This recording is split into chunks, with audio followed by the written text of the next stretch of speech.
Hello friends, आज हम topic discuss करें क्लास 12 से और जो चैप्टर लिया है वो इंटीग्रेशन। हम इस इंटीग्रेशन में आपको मॉड फंक्शंस को इंटीग्रेट करना सिखाएंगे। लेकिन सच बताऊं, इस मॉड फंक्शन का इंटीग्रेशन से कोई लिंक ही नहीं है। मेन बात है कि मॉड फंक्शंस कैसे डिफरेंट डिफरेंट इंटरवल्स में स्प्लिट होता है, बस वो जानना जरूरी है। उसके बाद तो इंटीग्रेशन का पार्ट तो उतना ही है जैसे आप नॉर्मल इंटीग्रेशन को सॉल्व करते हो। तो अगर मॉड फंक्शंस हम करें तो थोड़ा बेसिक बताना जरूरी है कि एक मॉड फंक्शन हमेशा दो हिस्सों में डिवाइड होता है, एक पॉजिटिव और एक नेगेटिव। अगर वो हिस्सा पॉजिटिव है तो गारंटी कहां से कहां लाई करेगा, वो कहां से कहां तो नहीं, लेकिन हमेशा जीरो से बड़ा या जीरो के बराबर होगा। लेकिन अगर नेगेटिव है तो गारंटी है उसकी वैल्यू जीरो से छोटी होगी। इस बात का ध्यान रखते हुए आपको इस एक सिंगल मॉड को स्प्लिट करना है। वो स्प्लिट वाले मॉड मेरे इंटरवल्स में कैसा बिहेव करेंगे उस हिसाब से हम सॉल्व करेंगे। सबसे पहले क्या करें, एक नंबर लाइन बनाएं। नंबर लाइन कहां से कहां तक की होगी, गारंटीड है कि नंबर लाइन 1 से लेके 3 के बीच की होगी। कुछ और मुझे पॉइंट्स भी मिलेंगे क्रिटिकल वाले, वो कैसे मिलेंगे, इस पर्टिकुलर फंक्शन fx को 0 के बराबर रख के, 0 के बराबर रख के मैं वो सारे पॉइंट ढूंढूंगा जो 1 से 3 के बीच में होंगे। ध्यान रखिएगा, 1 से 3 के बीच में।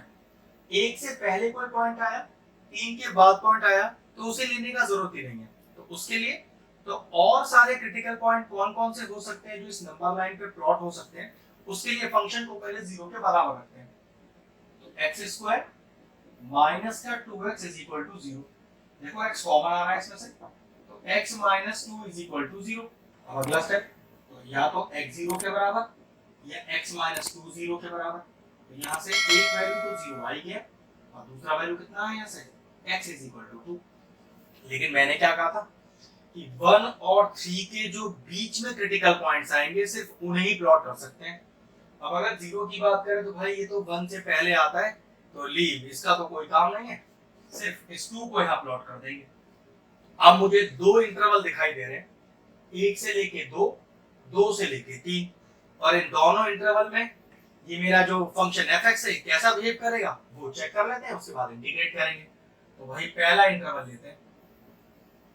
क्या है आपका पहला इंटरवल, 1 से लेके 2, 1 से लेके 2, और आपका फंक्शन क्या है, इसमें फंक्शन है x स्क्वायर माइनस का 2x।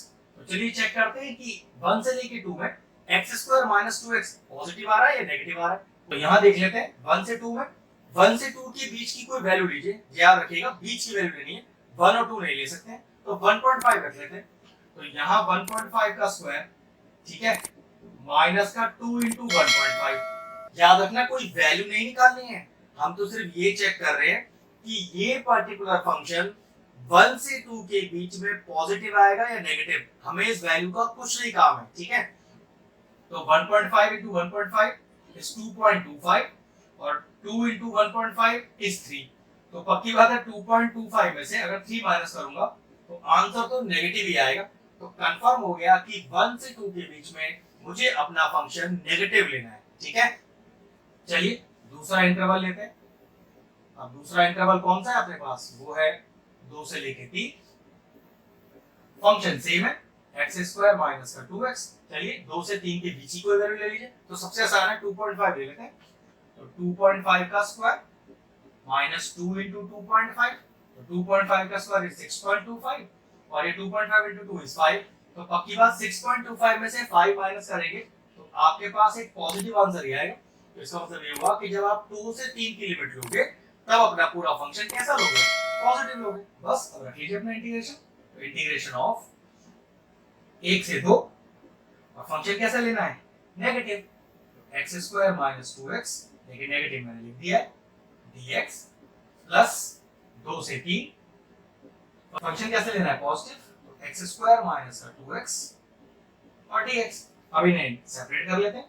तो i is equal to minus बाहर 1 से लेके 2 x स्क्वायर dx, तो माइनस का 2, लेकिन एक माइनस बाहर में तो है, तो प्लस का 2, 1 से लेके 2 x dx, यहाँ पर 2 से लेके 3 x स्क्वायर dx, 2 बाहर, 2 से लेके 3 और x dx। अगला स्टेप देखिए, तो i is equal to minus तो बाहर है उससे तो मतलब नहीं है, x स्क्वायर का इंटीग्रेशन x क्यूब अपॉन 3 तो लिमिट कहां से कहां तक की है, 1 से लेके 2 तक की। नेक्स्ट 2 बाहर है, x का इंटीग्रेशन x स्क्वायर अपॉन 2 और लिमिट कहां से कहां तक की है, सेम 1 से लेके 2। नेक्स्ट फिर x स्क्वायर का इंटीग्रेशन तो x क्यूब अपॉन 3, लेकिन इंटीग्रेशन में इस बार लिमिट कहां से कहां तक की है, वो है 2 से लेके 3 तक की।